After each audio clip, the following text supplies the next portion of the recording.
ఈ Big Boss season 9 creative head ఇదివరకు డీమార్ట్లో పనిచేసినట్టున్నాడు అబ్బా. నిజం అచ్చంగా అట్నే అనిపిస్తుంది నాకైతే. డీమార్ట్లోనే పనిచేసినట్టున్నాడు. ఎందుకంటే డీమార్ట్లో కదా మనం ఒకటి కొనడానికి పోతాం, సామాన్ కొనడానికి పోతే అక్కడ ఒకటి అట్రాక్టివ్ ప్యాకింగ్లో మనకు కనబడుతుంది. తీసి చూస్తే ₹200 అని ఉంటుంది. ఒరే గింత రేటు ఉంది ఏంద్రా, మంచిగా ఉంది కానీ 200 అని చెప్పి గిట్ట మనం ప్యాకెట్ కింద పెట్టగానే ఎదురు ఇంకోటి కనబడుతుంది మనకు. సేమ్ ప్రోడక్ట్, కాకపోతే ఏంటంటే ప్యాకింగ్ ఇంత అట్రాక్టింగ్ ఉంటుంది, కొంచెం డల్ ప్యాకింగ్ ఉంటుంది. డీమార్ట్ ప్రైస్ ₹99 అని ఉంటుంది. అరే ఇది 200 ఎందుకు పెడతాం రా, ఈ ప్యాకింగ్ అరే పెట్టాల్సింది కదా, సేమ్ ప్రోడక్టే ఉంది కదరా, అరే ఏ కొంచెం అటు ఇటు ఉంటే ఏమవుతుంది, ₹99 వస్తుంది, 2 ప్యాకెట్లు కొనొచ్చు అని చెప్పి అది తీసుకుంటాం. అవునా కదా. కంపారిజన్ అనేది మొదలు పెడతాడు అక్కడ. కంపారిటివ్లీ ఏది బెటర్ అని. బయట ₹70 దొరుకుతుంది అనేది కూడా మనం మర్చిపోతాం ఆ సెకండ్కి.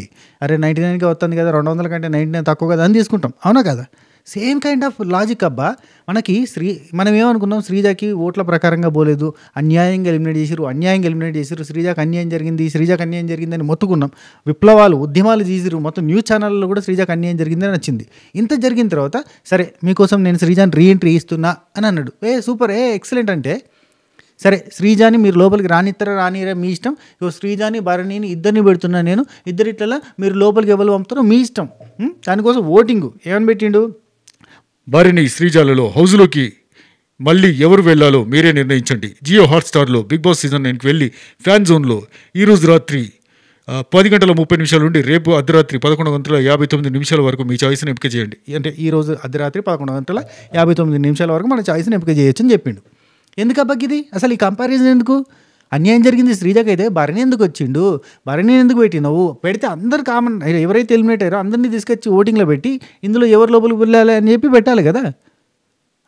అంటే ఇదేందన్నట్టు లాజిక్ కంపారిటివ్లీ. అంటే ఇప్పుడు ఏమనుకుంటాం మనం, శ్రీజ అంటే నచ్చిన వాళ్ళు శ్రీజ కొట్టేస్తారు, ఇప్పుడు తనుజ అంటే నచ్చిన వాళ్ళు భరణి కొట్టేస్తారు, కళ్యాణ్ అంటే నచ్చిన వాళ్ళు కళ్యాణ్కి ఏడా శ్రీజ కాంపిటీషన్ వస్తుందో మరి కామనర్ అని చెప్పి అతను విన్నర్ కాకుండా ఉంటాడేమో అని శ్రీజ కొట్టేయడు. ఇట్లా లాజికల్లీ కంపారిటివ్లీ చూస్తే భరణి అన్న వస్తే బెటర్ కదా అని ఆలోచించేటారు. తనుజ ఫ్యాన్స్, సుమన్ శెట్టిన ఫ్యాన్స్, రాము ఫ్యాన్స్ వాళ్ళందరూ కూడా భరణి అన్న కొట్టేస్తారు. భరణి అన్న ఓటింగ్లో గట్టిగా ఉంటాడు. ఇప్పుడు ఇంత ఉద్యమము, ఇంత పీకింది పొడిచింది అంతేంది, అన్యాయం జరిగిందని కదా. మరి ఇక్కడ అన్యాయానికి మళ్ళీ అన్యాయం చేస్తున్నట్టే కదా. శ్రీజాని రావాలన్నా వద్దని పోలు పెట్టు. నువ్వు శ్రీజ అన్యాయం జరిగిందని అనుకుంటున్నారా, శ్రీజ ఎంట్రీ కావాలన్నా వద్దని పోలు పెట్టండి. ఎంతమంది కావాలంటారు ఎంతమంది వద్దంటారో తెలుస్తుంది. అసలు భరణి ఎందుకు వచ్చిండు, భరణి ఎందుకు పెట్టిరు, కంపారిజన్ ఎందుకు పెట్టిరు, ఇక్కడ కంపులు వేసిపోతుంది. అది శ్రీజ వర్సెస్ భరణి జరుగుతలేదు. లిటరలీ చెప్తున్నా. శ్రీజ అంటే కళ్యాణ్ ఓటింగ్ పడాలి, కళ్యాణ్ ఓటింగ్ పడుతుంది అంటే చాలా నెగిటివ్ స్ట్రాటజీ కళ్యాణ్ ఫ్యాన్ గ్రూపులలో కూడా తిరుగుతుంది. కళ్యాణ్కి ఈమె పోటీకి వస్తుంది కాబట్టి ఈమెకి ఓటు వేయద్దు, మనం భరణి అన్నకు లోపలికి రానిస్తే అక్కడ కాంపిటీషన్ ఉంటుంది కాబట్టి బెటర్గా ఉంటుంది. సో శ్రీజాకి ఓటు వేయకుండా భరణికి వేస్తే ఇప్పుడు శ్రీజాకి కళ్యాణ్కి ఓటు చీలిక అనేది జరగకుండా ఉంటుంది అనే ఒక రకమైన నెగిటివ్ థియరీ అనేది బయట తిరుగుతోంది. అఫ్కోర్స్ అందులో లాజిక్ లేదా అంటే ఉన్నది. సో ఈ కాన్సెప్ట్ కూడా తిరుగుతుంది కాబట్టి కళ్యాణ్ ఓట్లు కూడా పడతలేవు. ఇప్పుడు శ్రీజాకి ఎవరు ఓట్లు పడాలి, పడితే డిమాండ్ పవన్ ఓట్లు పడాలి, రీతు చౌదరి ఓట్లు పడాలి, ఇమాన్యుల్ ఓట్లు పడాలి. ఎందుకంటే ఇమాన్యుల్ భరణి ఆపోజిట్గా ఉన్నారు కాబట్టి ఇప్పుడు ఇమాన్యుల్కి భరణికి పడతలేదు కాబట్టి సంజనాకి భరణికి మధ్యలో క్లాష్ ఉంది కాబట్టి సంజన ఓట్లు ఇమాన్యుల్ ఓట్లు ఇవన్నీ ప్లస్ కావాలి. వీళ్ళందరూ ఓటింగ్ ప్లస్ అయినా కానీ శ్రీజ ఓటింగ్ కలిసినా కానీ శ్రీజాకి అన్యాయం జరిగింది అనుకున్న వాళ్ళు అయినా కానీ వేసినా కానీ అటు భరణి అన్న దగ్గర ఉంది తనుజ ఓటు బ్యాంక్ అంతా భరణి అన్నకు పడుతుంది. ఇప్పుడు నేను ఒక పోల్ పెట్టినా, క్రేజీగా ఉంటుందని చెప్పి ఒక పోల్ పెట్టినా మన యూట్యూబ్ కమ్యూనిటీలో ఉంటుంది చూడరి, మన Srinu65 మన ఛానల్లోనే కమ్యూనిటీలో ఒక పోస్ట్ పెట్టినాం, ఒక పోల్. ఆ పోల్లో ఏం పెట్టినా, భరణి, తనుజ, శ్రీజ, కళ్యాణ్ ఈ నలుగురు ఈ పేర్లు పెట్టి ఇందులో మీ ఓటు ఎవరికైనా పెట్టినా. అందులో లిటరల్లీ అందరికంటే తక్కువ భరణి అన్నకు వచ్చింది. నిజంగా చెప్తున్నాను, జోక్గా, సీరియస్లీ. ఐ విల్ షో చూడురి, ఇది పోల్ పెట్టినా, కనిపిస్తుందా?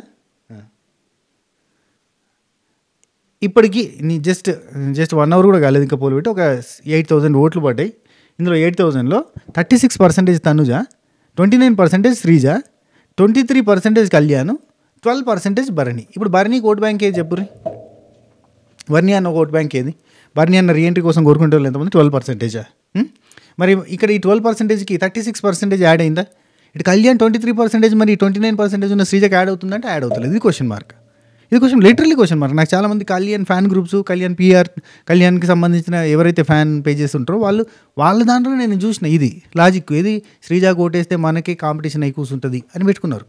సో ఇక్కడ డిమాండ్ పవన్ ఓటింగ్ ఎంత ఉంది, రీతు ఓటింగ్ ఎంత ఉంది, ఇక్కడ తనుజ ఓటింగ్ ఎంత ఉంది. బయట మీరు ఏ యూట్యూబ్ ఛానల్లో కానీ ఏ ఇన్స్టా పేజీలో కానీ ఎక్కడైనా తనుజ పెట్టి మిగతా ఎవరినన్నా పెట్టి విన్నర్ ఎవరు అని పెడితే లేదు మీ ఓటు ఎవరికి అని పెడితే 60% లిటరల్లీ 60% ఓటు బ్యాంక్ తనుజాకి వస్తుంది. అటువంటి తనుజ సపోర్ట్ ఉన్న తనుజ ఓటు బ్యాంక్ ప్లస్ అయ్యే భరణి అన్న అక్కడ ఈమెకి కాంపిటీషన్లో పెడితే ఇది ఏం ఆట అన్నట్టు. చూస్తారుగా ఈ బిగ్ బాస్ ఆడించే ఆట అన్యాయం చేసిన అంటారు, మీకు చెప్తా, మీకు పెడతా చూడు వెంట అన్నట్టు పెట్టాడు. ఈ ఓటు బ్యాంక్ ప్రకారంగా తీసుకుంటే కనుక తనుజాకే ఎక్కువ ప్లస్ ఓట్స్ పడితే ఆటోమేటిక్గా బర్నీ అన్నకే ఓట్స్ పడితే ఆటోమేటిక్గా బర్నీ అనే పోతాడు.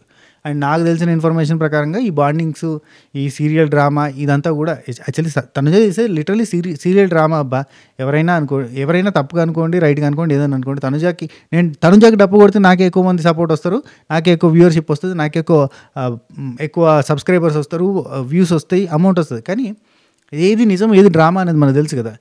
అసలు ఎక్స్ప్రెషన్స్ చూడండి. కొంతమంది ఎవరు ఏ చేసిరు అంటారు బయట, ఆ ఎక్స్ప్రెషన్స్ క్యాప్చర్ చేసి చాలామంది మీమర్స్ వాళ్ళు పెడితే ఏ అంటారు. ఏ కాదు బిఐ కాదు, లైవ్లో ఉన్న ఫుటేజ్లోనే సడన్గా బర్నీ అని చూసినాక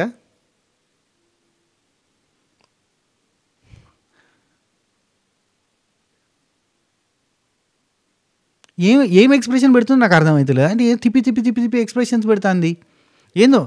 అంటే ఆయన వెళ్ళిపోతున్నప్పుడు ఒక స్మైల్ ఇచ్చింది, అరే స్మైల్ ఇస్తే కరెక్ట్ కాదుగా అని చెప్పి డల్ ఫేస్ పెట్టింది. మరి వెళ్ళిపోతున్నప్పుడు కొంచెం ఏడిస్తే బాగుంటుంది అనిపించినట్టు ఏడ్చింది. అరే అప్పుడేనా డ్రాస్టిక్ చేంజా, ఊరికేనా? ఒక మనిషిని చూస్తున్నప్పుడు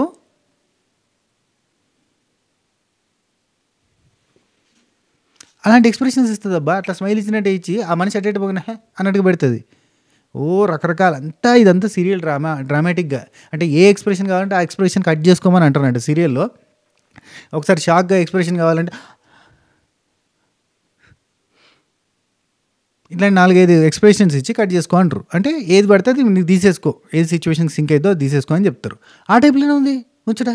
సరే ఇవన్నీ ఆమె గురించి ఎందుకు కానీ ఇప్పుడు నాకేంటంటే సడన్గా అటు వెళ్ళిపోతే మళ్ళీ అదే ఫీలింగ్ తోటి, అంటే కనబడుతుంది కళ్ళ ముందు, కనబడతలేదు జనాలకి. ఏం పోయినాయి కళ్ళు పోయినాయి, ఏ యూజ్ చేసి కావాలని చెప్తురా అని చెప్పి పెడుతురు అబ్బా వాటి కామెంట్లు. కాదురా అయ్యా, నిజం వాస్తవం, నమ్మరు గొరిల్లాలు. సరే నేను పక్కన పెడితే శ్రీజాకి అయితే ఒక పెద్ద స్కెచ్ వేసిండబ్బా బిగ్ బాస్ మావ. నేను తీసి పారేసిన, నువ్వు అన్యాయం అన్నావు, నీ ముందు పెట్టినా, నువ్వేం చేస్తావు, న్యాయం చేస్తావు లేదా చూస్తా. తనుజాకి సంబంధించిన వ్యక్తిని తీసుకొచ్చి పెడతా, నువ్వేం చేస్తావు చేస్తా, నువ్వేం చేస్తావు చెయ్యి. వాళ్ళకి గీడింగ్స్ అవన్నీ మంచి టీఆర్పీ ఇస్తున్నాయట. సో అందుకని చెప్పి బరినాన్ననే ఉంచుతారు. ఇప్పుడు బరినాన్నకి హెల్త్ బాగాలేకపోయినా కానీ హాస్పిటల్కి పట్టుకుపోయారు, ఒక రోజు ఉంచారు, తీసుకొచ్చి మళ్ళీ లోపల దించారు. అయినా పర్లేదు, ఆయన అట్లా ఊరికే ఉండి బాండింగ్స్ పెట్టుకుంటా కూర్చున్నా కానీ అట్లా ఇటు తనుజ, ఇటు దివ్య, అటు సుమనన్న, ఇటు రాము, చేతులు నొక్కడానికి ఇద్దరు, కాళ్ళు నొక్కడానికి ఇద్దరు ఉంటారు. అట్లా ఆయన ఇట్లున్నా కానీ నడిపిస్తారు అన్నట్టు బండి. ఆ టైప్లో ఉన్నది ముచ్చారు. ఆఫ్కోర్స్ ఆయన అట్లా ఏం లేదులే కానీ రికవర్ అయ్యిండు, మళ్ళీ ఫైట్ బ్యాక్ చేయడానికి వచ్చిండు. బాండింగ్స్ వద్దు అని చెప్పి గ్రూప్ మీటింగ్ పెట్టి వాళ్ళంతా 5 కలిసి ఏం ముచ్చట పెడతారు రబ్బా. హిమాంజల్ కామెడీ చేసిండు బాండింగ్స్ని, అవి కామెడీయే. మరి కామెడీ అయిపోతే దిక్కుమాల బాండింగ్స్ అవి పెట్టుకొని ఏ సీజన్లో ఉన్నదా రోత బాండింగ్స్ ఏడలేదా, దిక్కుమాల బాండింగ్ ఇది. సరే పోన్లే. అయితే శ్రీజాకి అయితే అన్యాయం జరగబోతుందబ్బా, మళ్ళీ అగైన్ అన్యాయం జరుగుతుంది, ఇది కామన్. ఎవరు ఏమన్నా కానీ వాళ్ళు ఇద్దరిని తీసుకుంటా అన్నప్పుడు మాత్రమే న్యాయం జరుగుతుంది. లేదు ఓటింగ్ ప్రకారంగా పోతున్నాం, మేము ఫ్యాన్స్ చేసిన ఓట్లు ఈ టాస్కులు ఆడిన దాన్ని బట్టి అన్నీ కలిపి చూస్తే మేము బరినానికి ఇస్తున్నాం అంటే కథం బిస్కెట్. అవును, దువ్వాడ మాధురి గారు సడన్గా ఫ్లైట్ ఫిరాయించడానికి కారణం ఏంటంటారు చెప్పాలా. భరణి అన్న వచ్చినాక తనుజ తనతోటి పెద్దగా మాట్లాడతలే. ఆయన భరణి అని వచ్చినాక బాండింగ్స్ కొంచెం ఇబ్బంది అవుతున్నాయి అని చెప్పిండు. అంటే ఆమెనే నన్ను పట్టుకుంటుంది, నేను దూరం పోయినా కానీ ఆమె నాతోటే వస్తుంది అన్నట్టుగా తనుజ అన్నది. పేర్లు తీసుకోకుండా అన్నారు అన్నట్టు. అనక అది కొంచెం నెగిటివ్గా పోతుంది, మరి జాగ్రత్త అన్నట్టు చెప్పిండు. సో అందుకని చెప్పి ఆమె మాధురిని అవాయిడ్ చేసింది. అవాయిడ్ చేసాక ఆమె గాలింది. నిన్నటిదాకా రాజు అన్న మనిషి ఇవాళ అండి. మొన్నటిదాకా రాజు, నిన్నటిదాకా మ్యాడీ, ఇప్పుడు అండీకి వచ్చేసరికి ఈమెకి ఏదో గండి కొట్టినట్టు అనిపించింది. అందుకే నీ వాళ్ళతో ఉండే బదులు వీళ్ళంతా ఫేక్ అప్పటి మందే ఉన్నారని చెప్పి ఈమె టక్కని తిరిగిపోయింది అన్నట్టు. అట్లా సడన్గా ఇప్పుడు ఫ్లైట్ ఫిరాయించింది. నిన్న టాస్క్ ఆడుతుంటే సడన్గా శ్రీజ సైడ్ సపోర్ట్ తీసుకుంది. అక్కడ అంతమంది బర్నీ అని మొత్తుకుంటుంటే టక్కన ఆమెకి ఏమనిపించింది, వచ్చి ఇంతమంది బర్నీ అని మొత్తుకుంటే ఇక్కడ మొత్తుకోవడానికి ఎవరు లేరు. శ్రీజ పెట్టు, శ్రీజ జరుపు, శ్రీజ ఉండు, శ్రీజ నువ్వు ఆడు, శ్రీజ అరే ఏది అక్క ఇటు వచ్చింది ఏందక్క, అప్పటిదాకా ఏంది అక్క అన్నట్టుగా అయిపోయింది అన్నట్టు. అది matter. So Sreeja first task అయితే అది అదే దెబ్బలు దాకి అక్కడికి అయిపోయింది. దానివల్ల దాన్ని బట్టి మనం చూస్తే ఏం చెప్పలేం సిచ్యువేషను. ఈ ఓట్ బ్యాంక్ చూస్తున్నాం ఇట్లుంది. ఎవరు వస్తే బెటర్ నా దృష్టిలో చెప్తా. ఎవరు వస్తే బెటర్, 1 సెకండ్ గొంతులో కిచ్కిచ్చే, ఎవరు వస్తే బెటర్ నా దృష్టిలో, బర్నీ అని వచ్చింది అనుకో, అనుబంధాలు, ఆప్యాయతలు, బంధాలు, బంధుత్వాలు, బాండింగ్స్, ప్రేమలు, తండ్రి కూతుళ్ళు, అన్న చెల్లెళ్ళు, అన్న తమ్ముళ్ళు, పెద్దన్న చిన్నన్న చిన్న అన్న, ఇట్లా ప్రేమలు, ఆప్యాయతలు. అదే శ్రీజ రీఎంట్రీ ఇచ్చిందనుకో, పంచాయతీలు, గొడవలు, లొల్లులు, ఇరిటేషన్ వాయిస్లు, గట్టి గట్టిగా అరుచుకోవడాలు, శ్రీజ వర్సెస్ తనుజాలు, శ్రీజ వర్సెస్ బర్నీలు, శ్రీజ వర్సెస్ మాధురీలు, రకరకాల లొల్లి పంచాయతీలు, ఇరిటేషన్ పంచాయతీలు. శ్రీజ వస్తే బెటర్, శ్రీజనే రావాలి. ఏమంటారు? సో ఇది మ్యాటర్. ఇది బిగ్ బాస్ హౌస్ అబ్బా, సీరియల్ కాదు, సీరియల్ బాస్ కాదు, బాండ్స్ బాస్ కాదు, బిగ్ బాండ్స్. బిగ్ బాసా బిగ్ బాండ్సా? సో ఇది మ్యాటర్. మీరేమంటారు కింద కామెంట్ చేయండి. అండ్ ఈ వీడియోకి ఫస్ట్ లైక్ కొట్టి చూడండి. నేను స్టార్టింగ్ చెప్పడం మర్చిపోయినా, మీరు కూడా మర్చిపోయినట్టున్నారు కదా. కొట్టురు ఇప్పటికైనా, మీ దయ నా ప్రాప్తం. కొట్టండి, ఎక్కువ మందికి రీచ్ అవుతుంది. ఓకేనా? ఉంటా, బాయ్.